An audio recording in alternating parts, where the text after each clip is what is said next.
Dara Osei had 12 weeks left. 12 weeks until the papers cleared. 12 weeks until the military let her go, and she could stop waking up at 0400, with her hands already reaching for a weapon that wasn't there.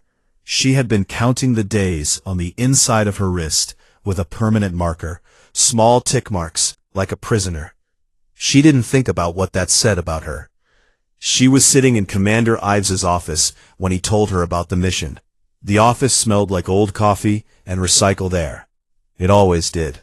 Ives had a face made for delivering bad news, flat and controlled, the kind of face that had practiced not moving for so long it forgot how.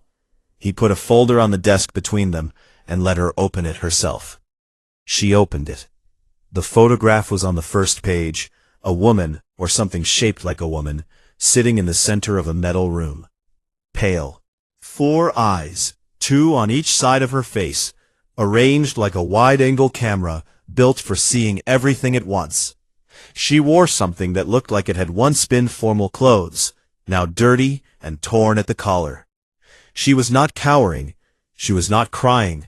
She was sitting like someone who had chosen to sit there. Like she was waiting for a specific thing to arrive. Dara looked at the photograph for a long time. "That's Princess Ven," Ives said, "third heir of the Kyrathi Empire. She was taken by the Veil Dominion 8 months ago, held on a deep space processing platform in Veil territory." Dara turned the page. Floor plans, guard rotations, a technical layout of the platform, 12 decks, lightly staffed by Veil standards, which still meant heavily staffed by anyone else's. "The Kyrathi want her back," Ives continued, "and they're willing to offer something in return. Something we've been trying to get for 40 years. Dara already knew where this was going. She had read enough mission briefs to feel the shape of them. "A seat in the Galactic Compact," she said. "A sponsored seat," Ives said. "Kyrathi will formally nominate humanity. 1 act of good faith. 1 extraction. Done." 40 years. She had been 7 years old when the first human ships reached compact space. She remembered watching the broadcast on her grandmother's television, the footage of the alien council chambers, the translator feeds, the human diplomats in their best clothes, standing at a podium, talking about shared futures. She remembered her grandmother saying, "They won't let us in, baby. Not yet." And then the long, quiet years of, "Not yet, not yet, not yet." "Why me?" Dara asked. "You work alone," Ives said. "And your record is?" He paused. "A list of things that shouldn't have worked," she said. "I was going to say impressive." "Right, sure." She read the rest of the file without speaking.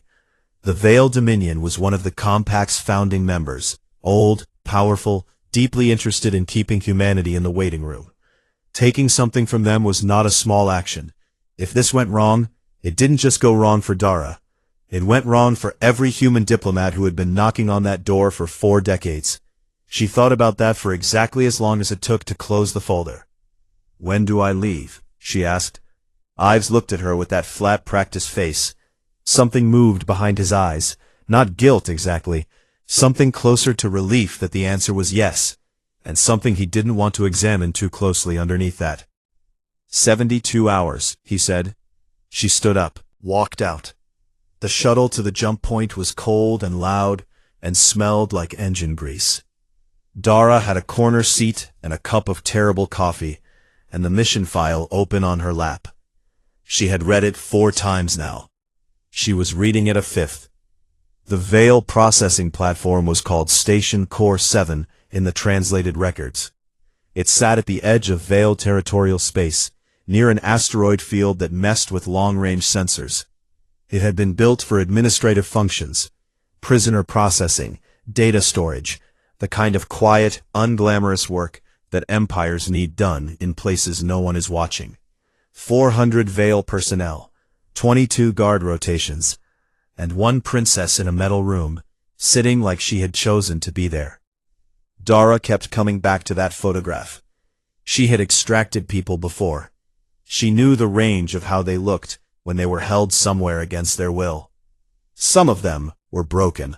Some had the particular blank look of a person who had stopped thinking past the next hour, because thinking past the next hour hurt too much. Ven didn't look like any of those things. Ven looked like she was running a plan. Dara dog-eared that page and put it aside. Future Dara's problem. She looked out the small porthole window at the stars going by. The galaxy had always been right there, the same stars visible from Earth for 10,000 years of human history. And for most of that time, humans had looked up and wondered if anyone was out there. Then they found out. Then they spent 40 years being told they weren't ready to join the conversation. Not advanced enough. Not predictable enough. One compact representative had said in a session that got leaked to the press, causing a global incident that Dara vaguely remembered from secondary school. Not predictable enough. She almost smiled at that. There was a sound from the seat beside her. A young soldier, couldn't have been more than 22, was staring at her mission patch with wide eyes. He had clearly recognized her name. She looked at him. He looked away immediately. She went back to the file. The platform had one weakness. Not structural, not a gap in the guard schedule. The weakness was this. The Veil built their security systems on predictive modeling. Every response protocol was built around what a rational actor would do under pressure. Conserve resources, protect the exit route, minimize personal risk. Dara had read 3 field reports from Veil engagements. The Veil were very good at predicting what a rational actor would do. That was the only note she wrote in the margins of the whole file. Good. I'm not one of those. She closed the folder, finished her coffee, looked out the window again. 12 weeks until discharge. One mission between now and then. One alien princess sitting in a metal room on a Veil platform, waiting for something specific to arrive. Dara didn't know yet that she was the specific thing. She would figure it out. She always did. The stars streaked past the porthole as the shuttle burned toward the jump point, and somewhere across 6 light-years of contested space, on a station that smelled like ammonia and cold metal, a set of 4 pale eyes stayed open in the dark, patient and still. The plan survived for 6 minutes. Dara had given it a generous 8, so she was only slightly disappointed. She came in through the ventilation system on Deck 9, which was supposed to be a maintenance corridor, with 2 guards on a 40-minute rotation. The guards were there. The rotation was right. What the file had not mentioned was the sensor upgrade the Veil had installed 3 weeks prior. Motion sensitive, tuned to detect anything heavier than a cleaning drone. Dara was heavier than a cleaning drone. The alarm was quiet. That was the Veil way. No loud sirens, no flashing lights, just a soft change in the lighting along the corridor wall.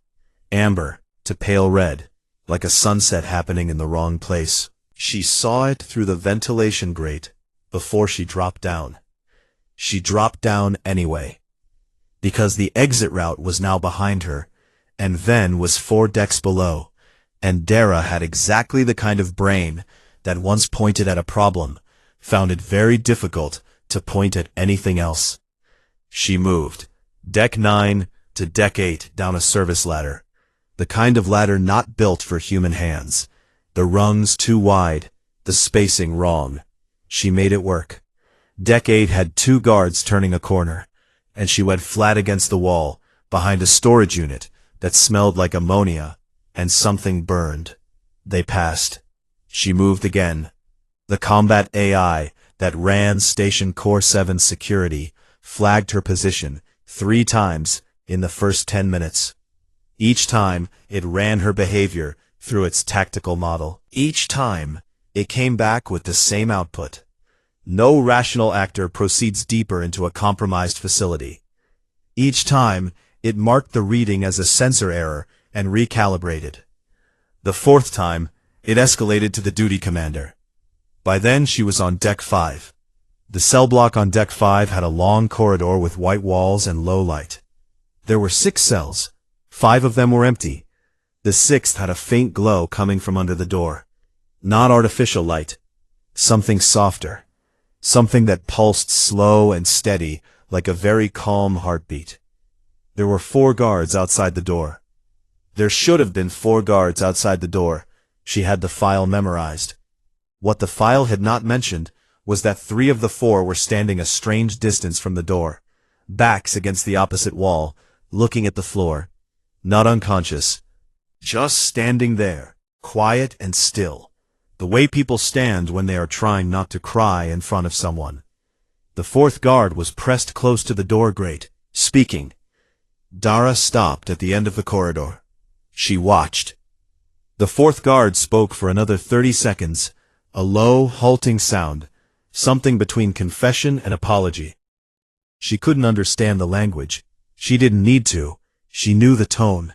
She had heard that tone in field hospitals, in mission debriefs, in the voice of a soldier talking to someone they thought they might not see again.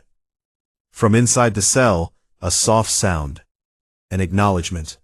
A small, careful, completely deliberate sound that said, I hear you. It's all right now. The 4th guard stepped aside from the door. Dara stared.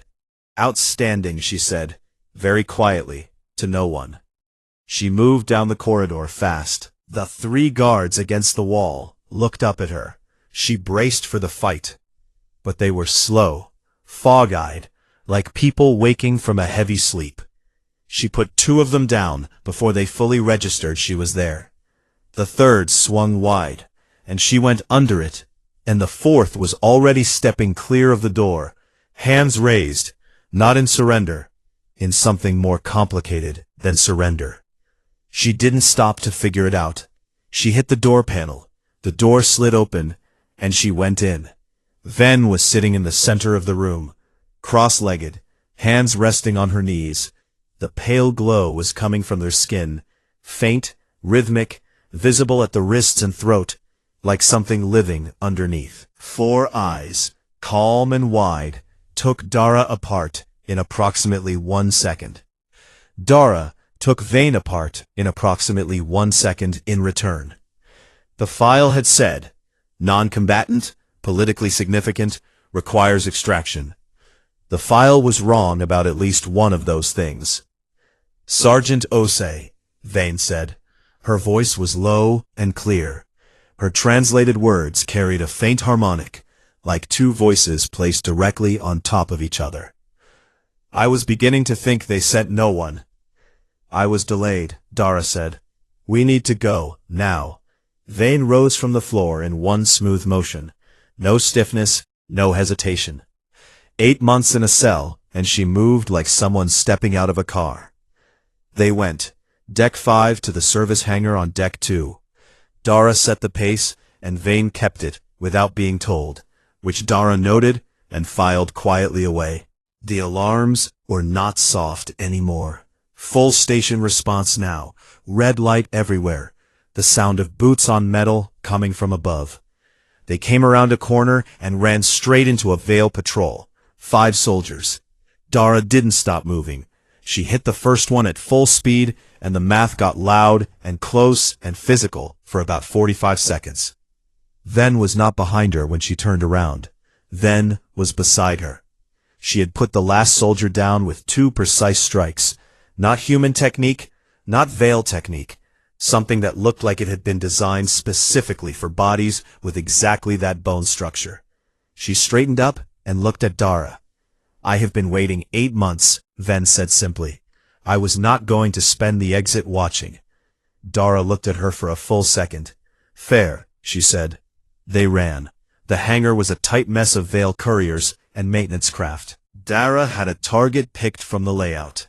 A small courier, fast, light, already fueled on a standing order.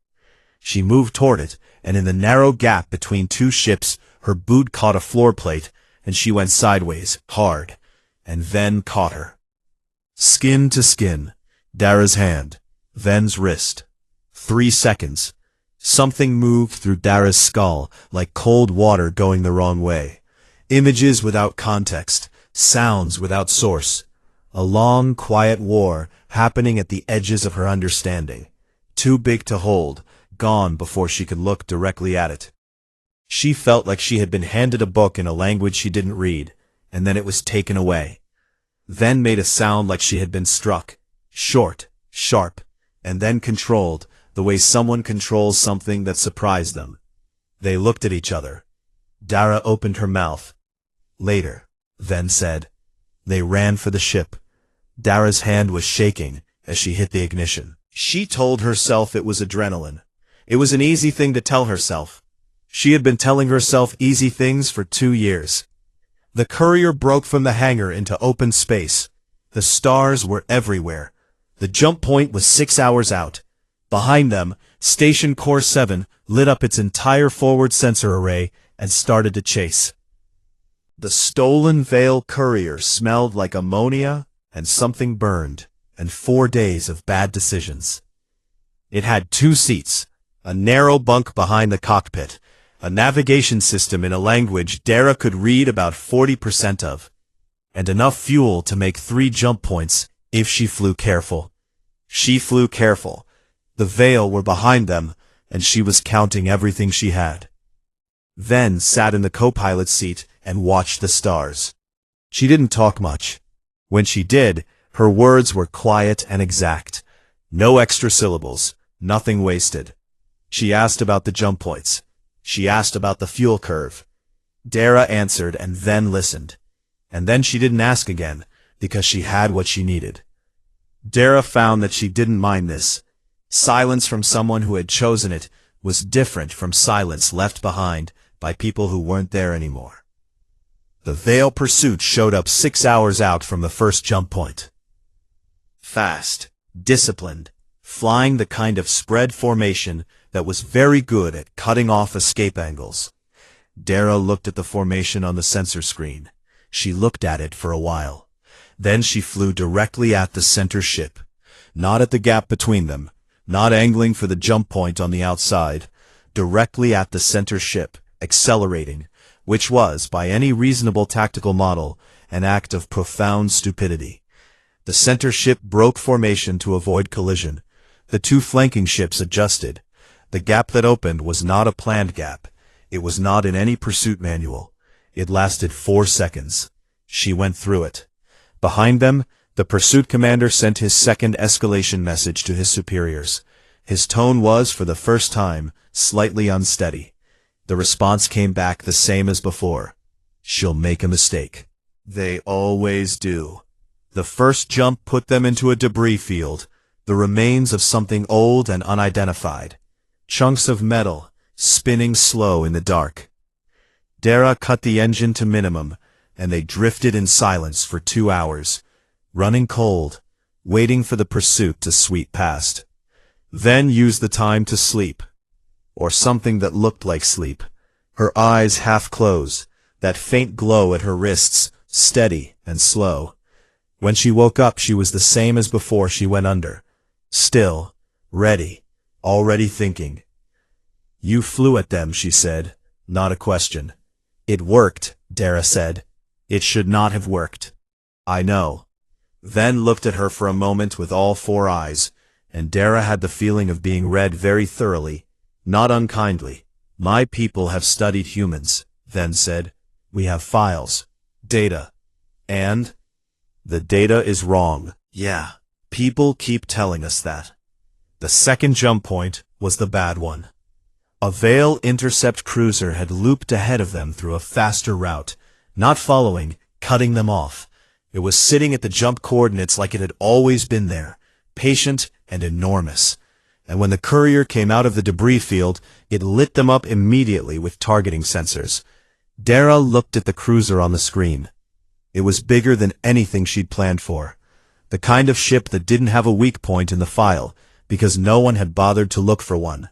You weren't supposed to get close enough to need one. She looked at the jump point behind the cruiser. She looked at the courier's fuel reserves. She was quiet for 7 seconds.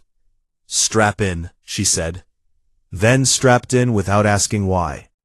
What Dara did next took 11 minutes and was almost impossible to explain afterward in a way that made sense. She pushed the courier into a dead-run sprint at the cruiser, then cut everything and let it spin. Unpowered, tumbling, looking to every sensor like a piece of debris. The cruiser held its fire for 4 seconds, because no one was sure if the ship was still crewed.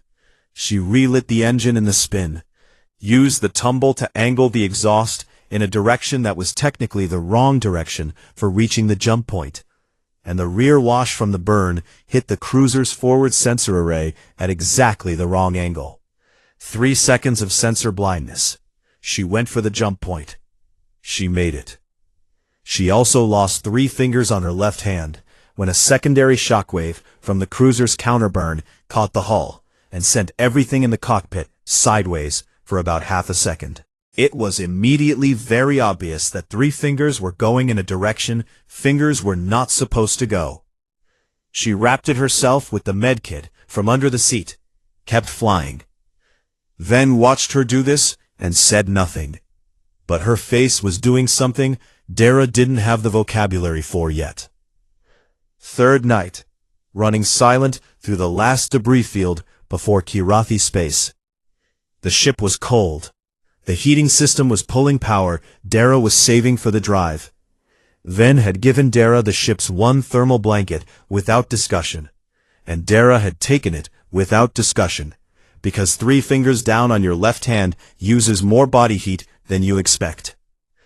The stars were very bright out here. The kind of bright that only happens far from everything.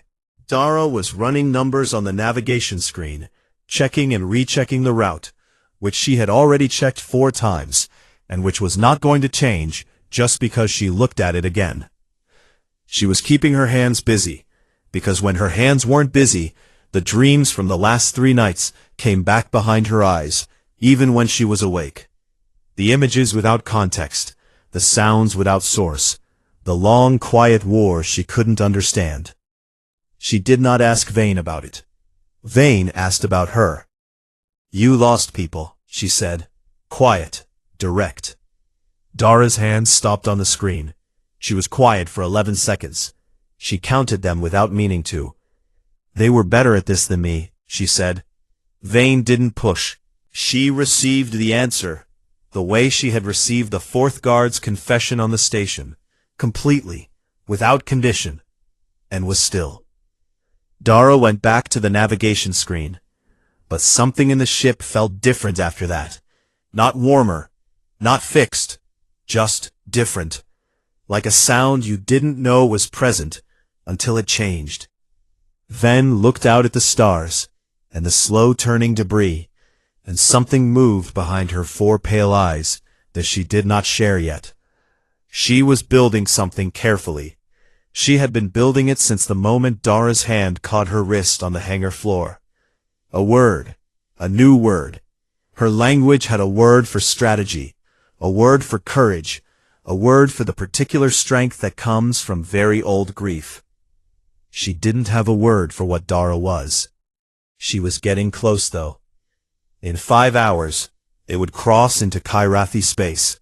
Mission over. Job done.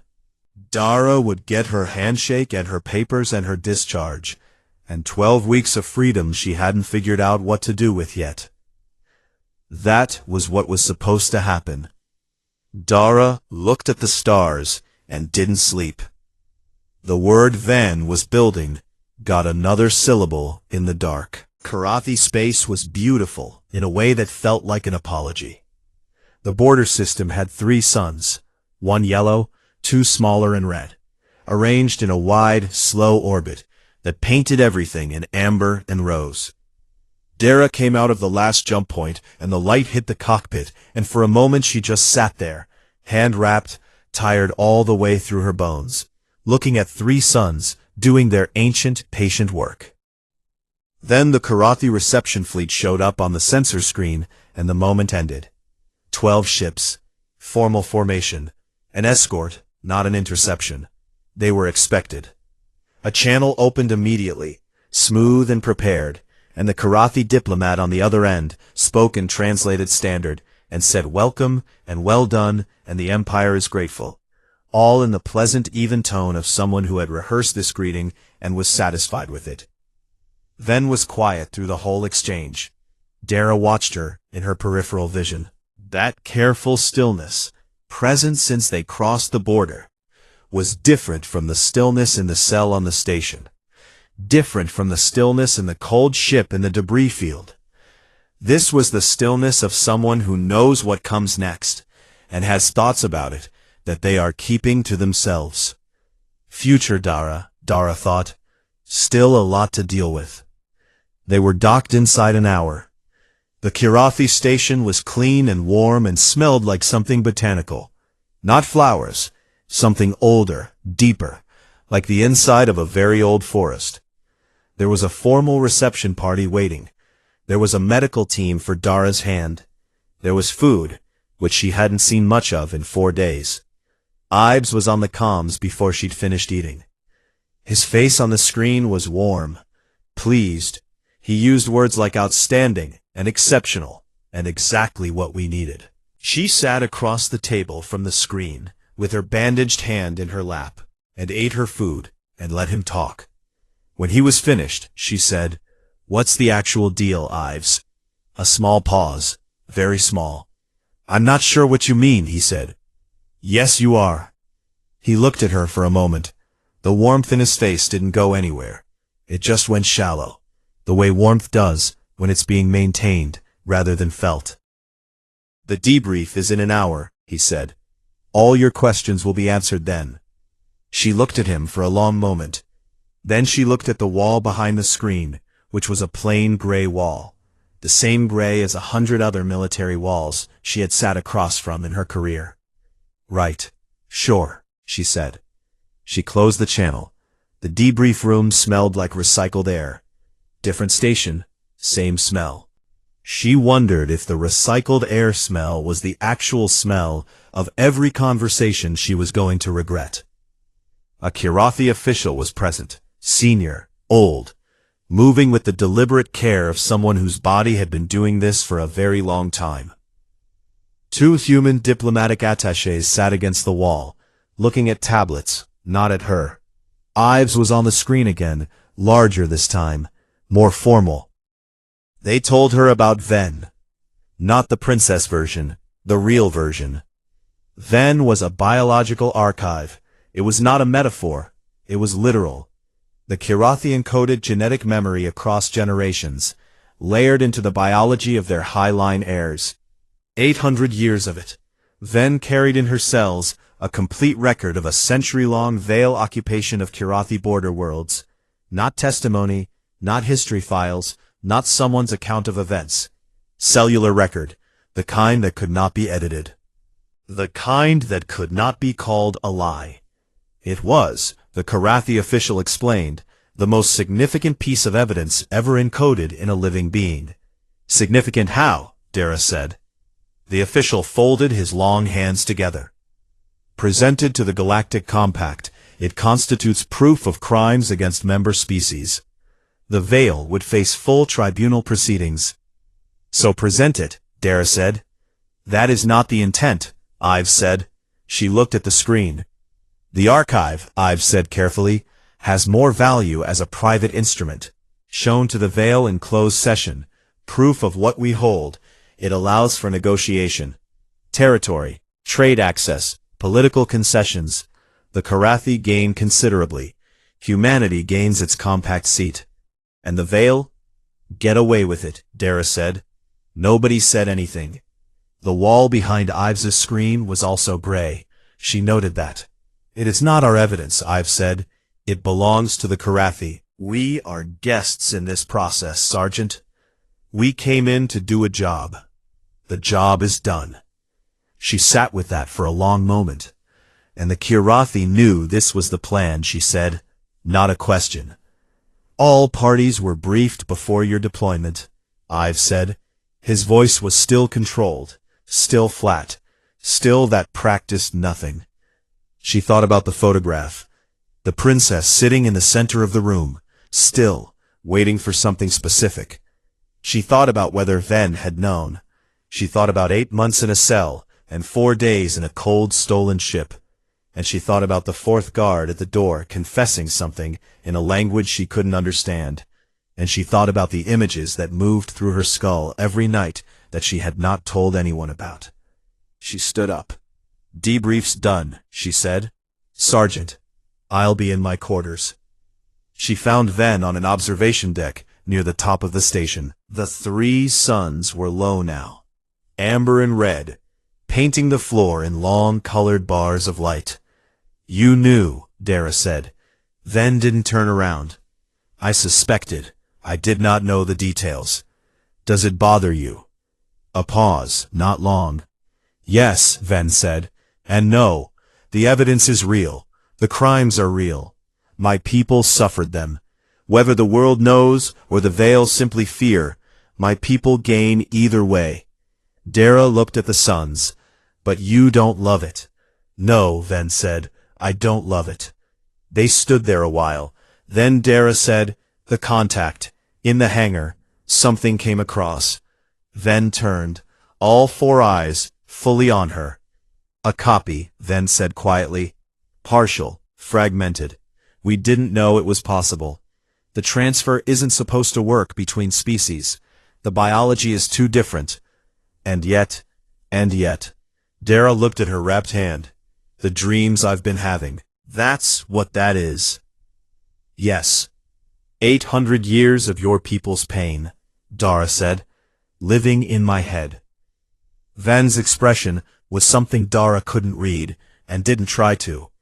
But the glow at her wrists was very steady, very present. "You are carrying what I carry," Van said. "That has never happened before, in any species, in any record." Dara looked at the three suns. Her hand hurt. Her whole body was tired. She had 12 weeks until discharge, and a decision sitting behind her eyes that she was pretending she hadn't already made. She knew what she was going to do. She'd known since Ives said, "All parties were briefed before your deployment," in that careful, flat voice. She just needed a few more hours to be angry about it first. That was fair. She'd earned that. She did it at 0400. Of course she did. That was when she was always awake anyway. The Kirathi station had a communications array on Deck 7. High bandwidth, long range, connected to the Galactic Compact's open relay network. The open relay was a public channel. It had been designed 40 years ago by 6 founding Compact species, who believed that evidence of crimes against member peoples should be able to reach anyone without being filtered by politics. It had never been used. Dara used it. She sat in front of the terminal with her bandaged left hand and her mug of terrible coffee from the station's overnight dispenser. And she pulled everything she had been carrying in her skull for 4 days. The fragmented copy, the partial archive, 800 years of cellular memory transferred across an impossible biological gap. And she put it into the cleanest data format she could manage, and she sent it. Not to the Kirathi, not to the Veil, not to Ives, not to the diplomatic corps, not to any of the parties who had briefed each other before her deployment without telling her what she was actually walking into. She sent it to the open evidence channel of the Galactic Compact, flagged as species crime documentation, marked as independently verified, her name on the filing, her service number, her species, human, Earth, Sol System, Category 3. Then she finished her coffee and waited. It took 40 minutes for the station to wake up. She was still sitting at the terminal when the first Kirathi official came through the door. Then a second. Then Ives on a comm screen, being routed from wherever he was sleeping, looking like someone who had received the worst news of his career, while also somehow having expected it. His face was not flat anymore. His face was doing a lot of things at once. "Sergeant Osei," he said. "Commander," she said, "what have you done?" She looked at him. She was not angry. She had used up the anger hours ago, let it do its work and set it down, and what was left underneath was quieter and harder, and had been there for 2 years waiting for something to be worth it. "The job," she said. "The actual job." He closed his eyes. "You've destroyed 4 decades of diplomatic progress," he said. "I've filed evidence of a century of crimes against a member species," she said. "That's what the channel is for. You don't have authority to." "I filed my name and my service number," she said. "If there are consequences, I'll take them." She said it simply because it was simple. She was not performing bravery. She was not making a speech. She was a woman who had been carrying someone else's 800 years of pain in her head for 4 days, and had looked at the math of staying quiet and decided she was bad at that kind of math. Ives looked at her for a long moment. She watched him decide several things in sequence. "Your discharge papers," he said finally. "I know," she said. He closed the channel. The Galactic Compact went into emergency session 9 hours later. The Veiled Dominion requested an immediate closed-door proceeding. The Compact's chair denied the request under the Open Evidence Protocol, a protocol the Veil had helped write 40 years ago on the assumption that no species would ever be reckless enough to actually use it. The evidence was real. The Compact's verification system said so within 6 hours. Cellular record, layered and intact even in partial copy form, documenting a systematic occupation across 112 years. The kind of evidence that didn't have edges you could argue about. The Kirathi were furious. Their senior diplomatic team spent 4 hours in a closed room and came out looking the way people look when the weapon they'd been quietly holding has just gone off in their own hand. 8 species on the Compact floor stood up. Not species that humanity had relationships with. Not species that owed anyone anything. Species that had been watching for 9 hours and had reached the same conclusion independently. A Category 3 civilization, with nothing to gain, had used its own name to file evidence it didn't have to file, because the evidence was real, and real things deserved to be known. One after another, they stood. 8 voices, 8 nominations. Humanity for the Compact. Sponsored not by a deal, but by what it had cost. The vote was not unanimous. It was not close either. Then found her in an anteroom near the Compact chamber floor. The vote was happening in 20 minutes. The room was small and plain, and the sound of the session filtered through the walls as a low, distant hum. Dara was sitting on a bench with her bandaged hand resting on her knee. She looked up when Ven came in. Ven stood in the center of the room. The glow at her wrists was steady. She looked at Dara with all 4 eyes, and the expression on her face was new. Not the still, patient face from the cell, not the sharp, focused face from the courier ship. Something more open than either of those. "There is something I need to tell you," Ven said. Dara waited. "When we made contact," Ven said, "the transfer was not one direction." Dara looked at her. "I know this. My people's memory came into you. I've known since the hangar." She paused. "What I did not know until recently, what I have been understanding slowly, is that something came back, from you to me, not memory, not data, a feeling, an emotional state, something I do not have a word for in my language." "What kind of feeling?" Dara asked. "The feeling of holding someone else's suffering," Ven said carefully, "and not putting it down. Not because you cannot, but because you have decided it deserves to be held." The hum from the chamber beyond the wall was getting louder. Votes being counted, history being turned a degree. Dara looked at her wrapped hand. "I am building a word for it," Ven said, "in Kirathi. It doesn't exist yet, but the concept does now. Because of you." A small pause. "Because you exist, and I was in a room with you for 4 days." Dara didn't know what to say. She was not good at being told things like this. She was better at 12-hour missions, and bad coffee, and choosing the hard version of the math when the easy version made her stomach turn. "Yeah," she said. "That tracks." In 4-eyed Kirathi, almost smiling, looked like light, sharpening at the edges. The door to the chamber opened. A Compact official appeared in the frame, looking for Dara. She stood up. Her hand hurt. Her whole body was tired in the deep, settled way of someone who has been pushing it for a long time. and has finally reached the other side.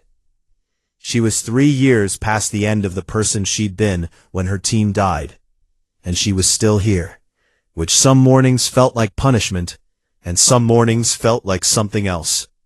This morning felt like something else. She walked toward the door. Everything changed.